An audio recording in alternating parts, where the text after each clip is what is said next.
CMRA Life Sciences Holdings, Inc. announced the appointment of Michael Campbell as Executive Vice President and Chief Financial Officer.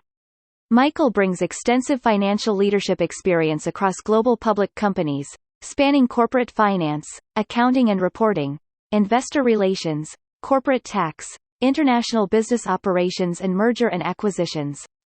CMRA is excited to be working with a number of partner companies to help increase the potential of life-changing biologics. Their intravenous form of the drug is currently being developed and is expected to be available in the next few years. This will allow patients to take the drug directly to the site of need, making it more convenient and easier to use.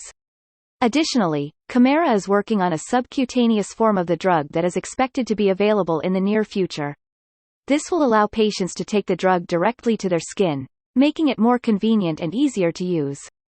Campbell has over 30 years of financial leadership experience across global public companies, spanning corporate finance, accounting and reporting, investor relations, corporate tax, international business operations and merger and acquisitions.